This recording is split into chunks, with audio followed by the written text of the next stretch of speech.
Sa bawat paglalakbay na ating tinatahak, marahil ay napakaraming balakid tayong madadaanan. Bilang isang Pinoy ay talagang kaugalian na ang ganitong mga sitwasyon. Lahat ay gagawin anumang paraan makarating lang sa kanilang pupuntahan. Halos isang oras ang sitwasyon ko dito sa ibabaw ng bubong para lang makarating sa aking patutunguhan.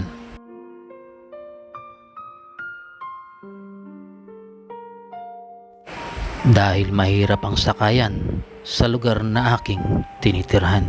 Ay mga kalingap, na dito tayo guys sa ibabaw ng jeep. Ayan.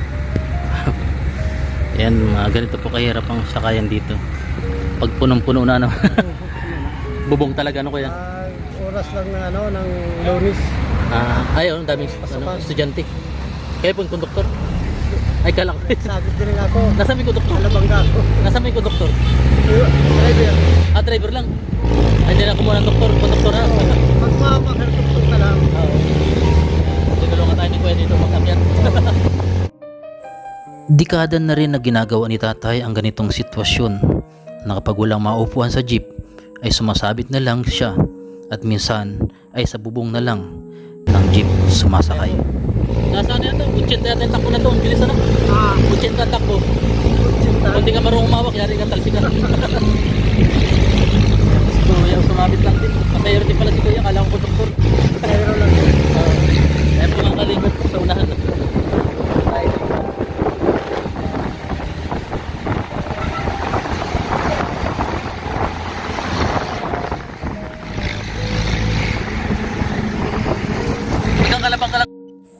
Ganito ang pamumuhay at sitwasyon sa lugar namin.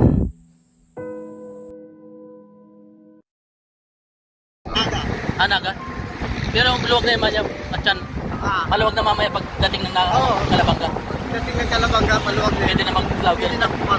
Bawal na kasi dyan. Ayaw, hulihin. Huli. Kaya naman kahit bawal ay nagagawa pa rin sumakay sa bubong dahil ito lang ang paraan para makarating ng maaga sa patutunguhan.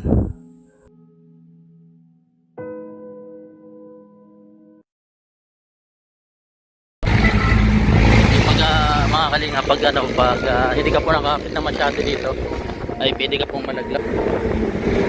Kung wala kahit anong safety gear, kapag hindi ka marunong kumapit ay kusa ka na lang bibitaw. Ayan. Uy, muna ka.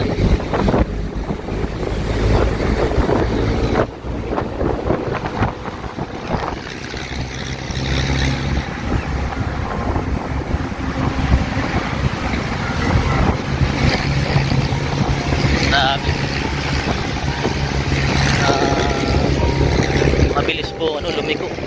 Bilis talaga. Ayan.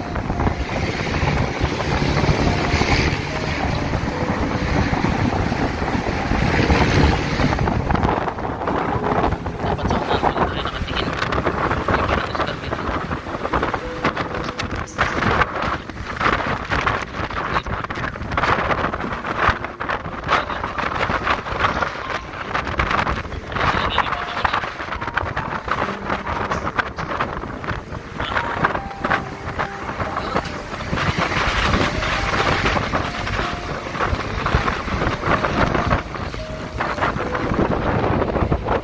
Kaya po nandito tayo sa ibabaw ng jeep. Ayan po. Ito po yung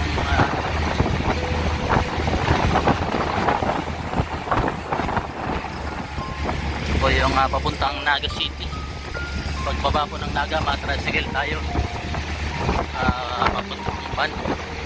Pababa ng van, building tayo ng dahil, matricycle naman tayo papuntang Magang. Kalingap.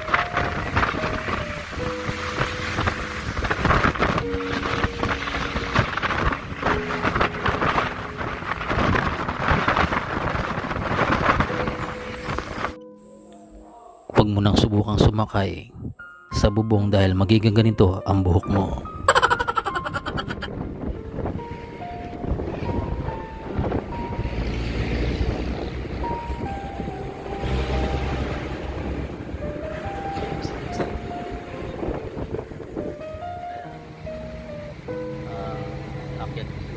Taas naman.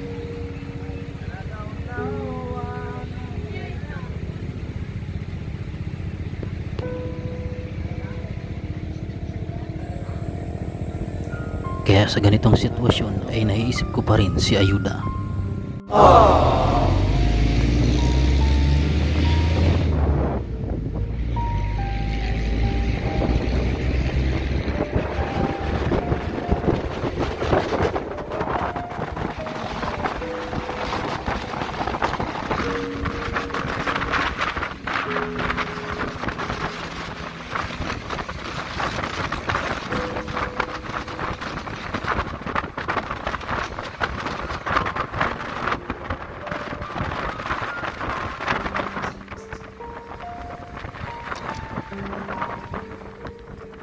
Ganito po kahirap pag wala pang sasakyan.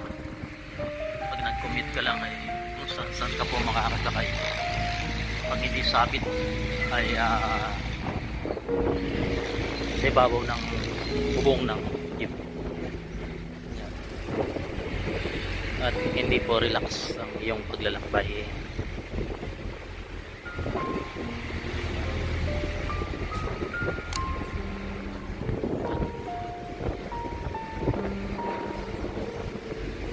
Matanglayin din ako.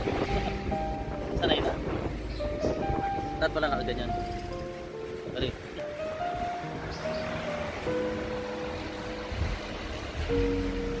Nasa dagat.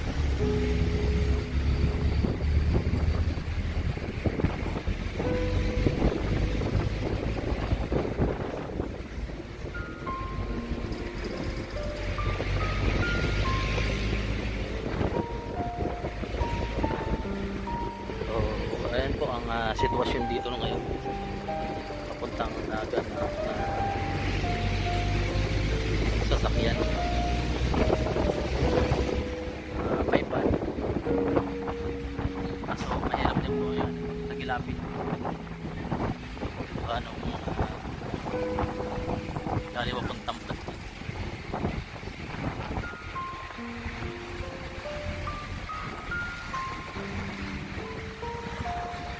Ito naman po yung paakyat dito sa Bagakay.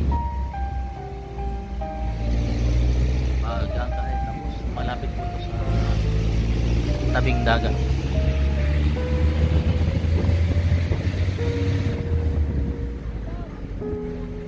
Langanin po ba rin?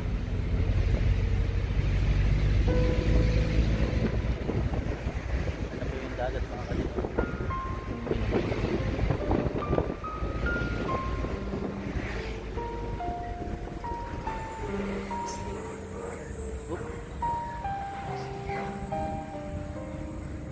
Nag-stop yung van. Oop. Delikado. Ito mahirap po, laki. Ano? Ito mahirap. Hindi nakabilo.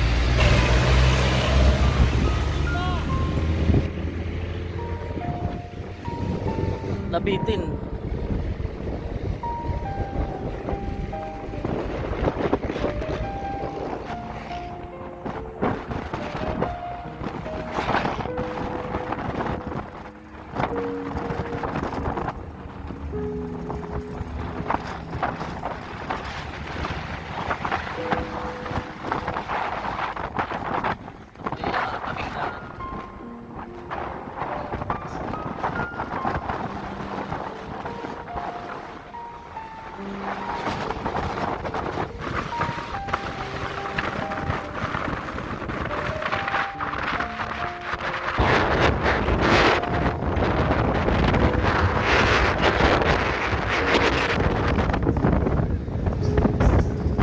Ano man ang sitwasyon, balibalik rin man ang panahon, ang buhay ng tao ay parang gulong.